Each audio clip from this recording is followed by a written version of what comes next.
Hello and welcome to the Aubrey Show with our special guest star, musical improv. I almost forgot that one.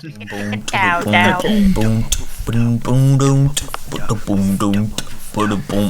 Dow, dow. Okay, so musical theater improv. And actually, I'm gonna cut this back to just improv as a whole, because I feel like that gives me a bit more to talk about on the subject. Not that I need more. It is already getting to 9:53, so I got about an hour. um, but let's just brown the whole thing to improv, because why not? Time limits mean nothing to me. So musical theater improv is how I originally got kind of thinking about this as a topic, because today I found this thing on TikTok, which I don't know if you know about. Game Changers. Is it called Game Changers? It's called Game Changers. But it's a show by the legendary Brennan Lee Mulligan from College Humor, in which they do kind of like a looser, more interesting style of game show. It's kind of hard to explain. You really have to see it. I know that they have free episodes on YouTube, so you should give them a watch. They're more entertaining than I. But basically, every show, it's like a different way to win, and you gotta figure out how you win sometimes. Other times, it's just a series of fun challenges where it's just funny to watch everybody go through them. It's a variety of different things. Recently, they had an episode. Sadly, most of their episodes are on Dropout, so I couldn't really watch it. But recently, they had an episode where they explored the idea of musical theater improv, which is, the idea that musical theater could be created in an improv format. They asked like a series of questions like, what would this song sound like, or whatever. And through it, they created a mild story, but mostly just a series of loosely connected songs, musical theater songs, that were entirely improvised. It was very entertaining to watch. I know that with improv, a lot of people can be hesitant because written performance is just so good. Why would you ever want to turn to improv? But this was kind of amazing. It's always fun to see stuff like this. And I'm actually going to explain right now. I don't even know what. So, the idea of improv is that it is spontaneous, and that creates a certain effect. For a lot of people, this effect doesn't seem like something that they would desire. And I find this actually akin to musical comedy for a lot of people, where it's like, they like the art, um, the two separate parts. They like improv, kind of. It's hit or miss with people. They like musical theater, which is also hit or miss with people, but usually there are people who like both. But they're unsure about the idea of musical theater improv, or even just, long form theater improv, because it seems like by combining the two, you get worse versions of both of the things. You don't get a cohesive, plot, which can be a real downside for a lot of people. And you also don't get, the bite-sized digestibleness of actual improv. You don't get 5-second bits. Um, so for a lot of people, it seems like it's going to take the fun out of the thing. But what I find is, more often than not, people who are tentative about it can still very much enjoy it, um, even just on the basis of just, one of the two. The same thing as musical comedy. Not all musical comedians make good songs, but, the good ones do. And you can definitely enjoy those just as songs or just as comedy. And the effort of the two together creates an entirely different, very fun type of art. It can be seen as cheap and tacky. I don't know. I'll leave that up to you. Personally, I think that, combining two forms of art doesn't really make it cheap and tacky, but it does make the skill ceiling lower. So, you know, I'll concede that. Um, but this long form improv, this musical improv, is the reason that it's still enjoyable, despite the fact that it could just be written and have that more cohesive plot. What does the improv bring to the table? It brings a special feeling of humanity, I want to say. And this is this is a wild take. I don't know if it's correct, um, but I think that improv naturally represents humanity in a better way than written work does. In the same way that it's hard to put mannerisms into the things you write a lot of the time, um, because it it feels wrong to write. You know, I personally have gotten pretty decent at it, where it's like, writing ums and ahs into lines in such a way that it doesn't sound stupid, and then having to perform those is yucky a lot of the time. It doesn't feel right. But in improv, those natural like parts of speech, those natural stumbles, come naturally. Um, you speak Um, if you're a normal person, you speak in the way that you would, which can definitely make it feel more grounded, or less, not necessarily grounded, but it can feel more human. And if you're a really good character actor, you speak in the way that a character would, which somehow makes it feel even more human because you can definitely replicate those, mannerisms on the spot, and it just feels more real as a concept, which is interesting because um, improv, as everybody knows, naturally forms into more odd plots. In the Game Changers episode, there was this weird thing going on with a mountain and then a tower that blocked out the sun. It's wild stuff. And I'd like to ascertain that this is also innately human. After all, it comes directly out of the brain in a stressful scenario. What could be more human than the zany plots created by improv? I'm going to talk about another improv thing now. Okay, so Middleditch and Schwartz is the fucking bomb. These are 30-minute long form improv specials found on Netflix. And these guys are absolutely hilarious and excel at the medium of long form improv. They take, suggestions from the audience as a start, as all improv shows usually do, just to create that spontaneity. And they create these weird plots out of them because all improv is weird. Uh, but these plots are interesting because, they reflect the very spirit of improv. Game Changer is hard to do because it doesn't take from the audience; it takes from a pre-written set of prompts, and it's it's less stories. It's less audience flashbacks and stories that they're working in, and elements like that, and just one solid aspect, for each thing. But with Middleditch and Schwartz, they take these experiences, these memories that the crowd shares with them, or these future memories that the crowd shares with them, and then they add in their own story elements. I think it's genuinely just whatever they're thinking about at the time. So they can have, a throwaway thing in the beginning about like a lost brother, and then the lost brother comes in halfway through, and in the end they return to the lost brother thing, and they're like, wow, that came out of nowhere. That's so fun, you know? And it wraps everything up and it makes it feel really nice.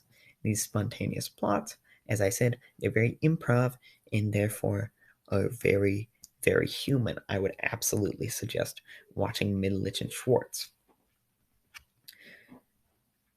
I'm going to cut now. So now I'm going to speak directly to the writers out there, because for a lot of this time I have been speaking to audience members and writers, because guess what? Writers can view things. But I want to talk specifically to the writers and would-be writers. And I want to ask you one simple question. Are you including improv in your work? In any way, genuinely. I want you to think about that. And you're probably saying, no, that is fucking stupid. Why would I ever include improv in my written work? Improv is separated to its own thing, its own short, stupid thing. It's fun little games, pleases the simple-minded. My work is for the smart. um, but I am writing a showcase currently, showcase for avant-garde pieces, which I will admit are shorter. They are, much more akin to an improv set in length. They're not necessarily long form, and I will work on a long form piece soon. But I wanted to give other people's avant-garde pieces a chance to shine. So, I tried including a bunch of different pieces instead of focusing on one of my works, which would be self-indulgent and not in the spirit of a showcase. Now, what it? Um, but that's enough about that. The point is, when I am writing works for this, I am taking my heavy focus on improv. And it started out as just an interest in how improv can inform avant garde art. Because avant garde art is such a loose thing that you can kind of just take any concept that you think hasn't been explored enough and, explore it. And that turns into avant garde art. It's weird shit. And that's very, very fun to write. Um, so it originally came about as just, let's take some improv stuff. Let's throw it in there. That'll be fun. Um, I will say, the actual first piece that I was thinking of that was an improv piece was not an improv piece. I was thinking about a dance piece that I will have to choreograph, but it is currently written in as a kind of a blank slate. So I thought that it was an improv piece. So I'm going to check real quick of the first actual improv piece. Fucking clue, but I'll probably keep it in because that's a goofy little move to do. No way that we're filming. Okay, so here we are on this blah blah blah. Scene is great, artificial is great, but it's monologue. That's the first improv piece. So you notice that I started out with some stage directions. There's an introduction for this piece, I think, but these are the first like stage directions that you get, and it's just on stage people are doing things. Innocuous tasks leaves it up to it's an ad-libbing of tasks. That's already a little bit of improv, but everybody does that, so it's no fun. This little chunk is where the interesting part comes in. So this is an entirely improvised piece within a written piece, actually. So as you go about writing this, I quite literally just wrote something along this lines of, this is the structure of the thing. And full honesty, I would add in a little bit more structure. I might if I go back to this, but I feel like it is up to the director at some point. Since I'm directing this piece myself, I feel safe in knowing that I can tell them, there is a little bit of director work in this piece. What kind of piece do you want to have? Assuming that the actors can't come up with anything because, not all actors are creative. But assuming that they can't, you just want to give them a loose structure to work with. Actually, I'm going to go down to Alice Under Morphine for this. If you're writing, the bare minimum for writing improv into a show, I will say is giving this kind of looser structure. Well, is it bare minimum? I don't know. But giving this kind of looser structure is nice. Everybody knows the story of Alice in the Wonderland. Making improv based on it is easy enough. What we ended up taking in the other performance of this piece, like what route we ended up going with it, was we just kind of did a really quick run through of the characters in the psychedelic way that the piece requires. And it was trippy, and that was the point, and it really worked. The entire thing was set to music. It flowed. Point is, it barely followed the storyline of Alice in the Wonderland and mostly just served based on the characters. But back to this. This is just straight improv. is definitely the bare minimum. Because it literally just says, you know, this is how the piece is acted, and this is how you establish voices. And thus, you're kind of able to write improv into your piece. But the question is, fucking why? And the answer to that question is both exactly what I said before. It makes it feel more human. And one more thing, which is just that um, it allows for a unique piece. That piece had other things that made it unique too, but the Alison or Morphine one it was and is very interesting because it is, it's a musical. It's based loosely off of Alice in the Wonderland. So it's two aspects of structure to it. So, it might seem similar each time, but each time it is going to be different.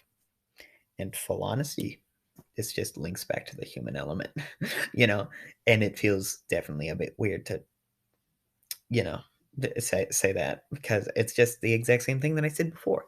It feels human. And I don't want to bring subjectivity into this, but that is an innately subjective point. It is almost always going to connect with your audience better when you include some form of improv in your piece. But there are ways to do it as a smaller element than the shit that I just showed you. Because those were avant-garde pieces. They were meant to kind of, challenge the boundaries, and they might be shit. I have not performed the monologue or piece on stage yet. We'll have to see how it goes over with the audience. So, how do you take your piece? How do you take your play and add in a bit of improv? And the short answer to that is you don't necessarily have to. Your director is likely going to take the burden of improv upon themselves. And you'll notice that this comes into play mostly with good actors. If an actor is given a script, they perform it, but they add on their own little spice because they understand the character. And what they're doing when they add on their little spice is they're improving in the character. If you have great actors in every one of your roles, you're going to get that natural improv, and it's never going to be something that you think about, and it's going to passively improve your piece. If the actors aren't all good, they don't naturally think of adding their own spin onto it, you need to, as a director, say, hey, add that in, give that little bit of flair. And as a writer, I'm bringing this right back. As a writer, how do you add improv into your piece? Because you can't always trust directors because they're different people than you most of the time. Or maybe they're you in the future and you're a dumbass then. But you're better when you're writing. And adding more improv into your piece as a writer is significantly more difficult, in my opinion, because all you need to do is turn off that wonderful little brain of yours. You need to take these characters, put them in your mind, and let them play. You need to hear them talk how they would talk in character. You need to have them act as they would act in character. You need to not necessarily have the most structure with your thing. You can vaguely plan out events, but even then, improv is what is going to carry you throughout a large majority of your writing. You do some of it subconsciously when you get into that little trance that a lot of writers go into, when you get super involved in your writing and you're like, oh my God, I'm working through this at lightning speed. You get super engaged, time flies by, whatever, and you aren't thinking about what you're writing. That's what kills it, is thinking about what you're writing. And that's why so many writers say the first draft is just about getting ideas on a page. The first draft is about improv. You're just supposed to have the characters. You're supposed to have those characters react in your mind, and as long as they stay in your mind and you have a clear idea of these characters and you aren't thinking too much about it, you're always going to get exactly what these characters will be doing in every situation. You're going to get how they're going to be speaking, you're going to get how they're going to be feeling and acting because of how they're feeling. And it is going to be just like improv, but it's improvisational writing. And just as kind of a side note, an easy way to get experience with improvisational writing is do those little things, those stupid little things where it's like write a play in 1 hour or write, a short play in 1 hour. I don't know why I said that. You probably can't write a full length play, but you can write a short play in 1 to 3 hours. And that lets you stop thinking for a bit. It puts your brain into panic mode. And when your brain is panic mode, it relies on just the bare minimum, which is characters and how they act. It comes up with a stupid thing, throws it at the characters, and boom.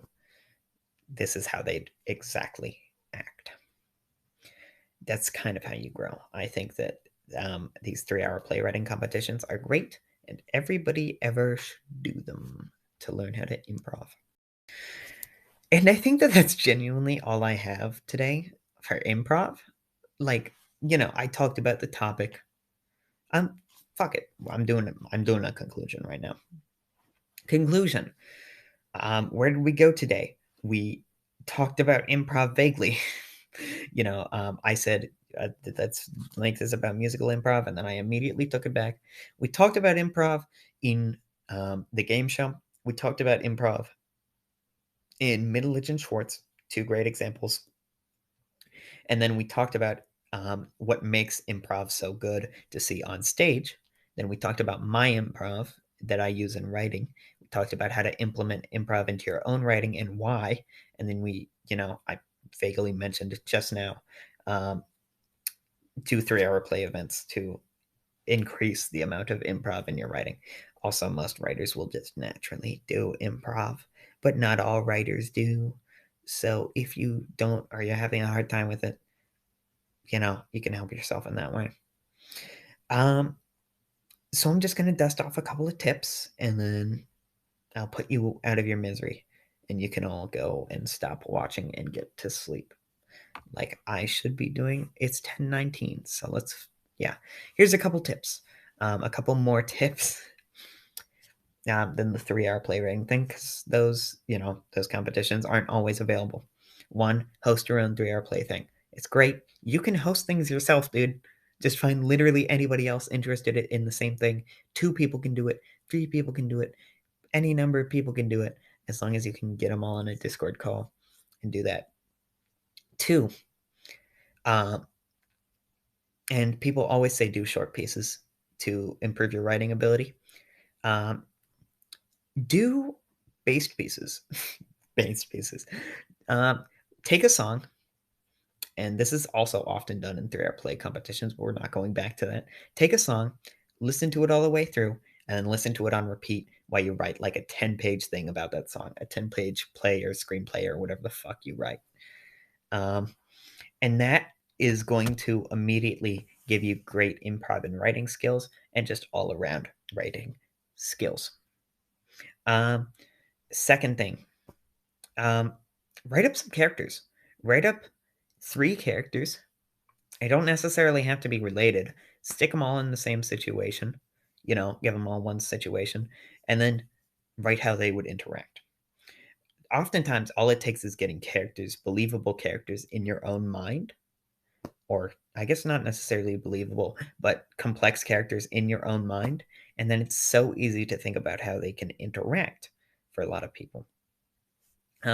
So just create 3 characters, put them in the same situation, and then let them do it, And third and final advice, you should play RPGs. You should play D&D. You should, at that point, just join an improv club. But, assuming you're looking for a more gamey type of thing to do to train your improv skills, play D&D. Even better, play an RPG where you get to try out multiple different characters in quick succession, because D&D often can stick you with a character that isn't is one note for a long period of time, because your first characters in those types of things are always going to be one note. And even in writing, they're always going to be one note. So you need to quickly move on and kill off those first characters in favor of more complex ones that are often more enjoyable to watch.